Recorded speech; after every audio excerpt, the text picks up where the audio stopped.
Hello everyone, I'm Kara O'Brien. Welcome to this special edition of Destination Tomorrow. On this episode, we will be focusing on food. Not just any type of food, but the food used in the space program. Food is obviously one of the most important factors for sustaining life here on Earth. Throughout history, its abundance has helped civilizations rise to great heights, while the lack of it has led to collapse.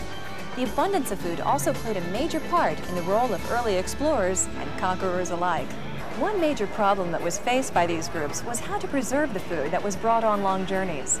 Although techniques like pickling and salting helped keep some foods preserved, hunting and foraging accounted for the bulk of the food that was eaten.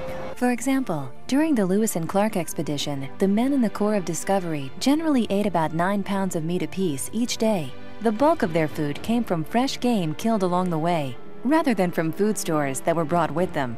When game was scarce, they often traded beads and trinkets with local Indian tribes for fresh meats like grizzly bear, buffalo, and when all else failed, dogs.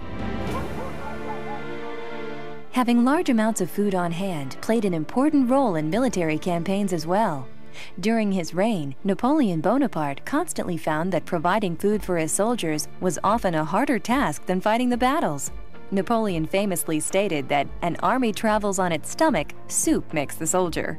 In fact, Napoleon was so committed to finding a way to preserve food for his soldiers that a prize of 12,000 francs was offered to the first person who could invent a method to successfully preserve food.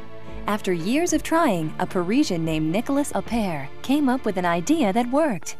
Appert successfully preserved food by partially cooking it, sealing it in glass bottles with a cork, then immersing the bottle in boiling water. This process allowed the remaining air to be expelled through the boiling process, keeping the food fresh. Appert's preservation technique proved so successful that he was awarded the 12,000 franc prize by Napoleon himself in 1810. This represented the origination of the modern canning process for food. Not to be outdone, by about 1812, the British Army was preserving food in tin cans rather than in glass bottles. Tin cans were much more durable than glass and proved to be easier to store. By about 1818, the British Navy was storing over 40,000 pounds of food preserved in cans on board its ships, keeping crews well-fed and healthy.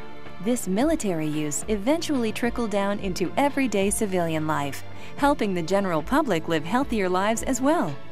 The preserving process became even more widespread in the late 1800s with Frenchman Louis Pasteur's work in germ theory. This theory proved that tiny living microbes caused food to spoil. In his research, Pasteur determined he could gently heat foods and liquids to a temperature that would kill the microbes without altering the taste. Then chilling the foods and liquids would prevent any remaining microbes from multiplying. This process is now known as pasteurization. Food preservation became even more interesting with the development of spaceflight. In order to undertake manned missions in microgravity, NASA scientists needed to understand the relationship between food and the astronaut in space. In the early days of the space program, scientists were unsure if the human body could physically even swallow food in space. The proof they were looking for came on the third Mercury flight when John Glenn consumed applesauce from an aluminum tube. Most of the early food items packaged for space were chosen more for utility than for taste. This is because in the pressurized weightlessness of space, things like crumbs, liquids, and odors do not simply go away. They float around the spacecraft, decreasing the air quality, while also being potentially distracting. To help alleviate this problem, most food was stored in aluminum tubes that look very similar to toothpaste tubes. There were also packages of small bite-sized cubes of food that were approximately ½ an inch in size. These cubes consisted of a high-calorie mixture of proteins such as fruits and nuts, coated with an edible film to prevent crumbs.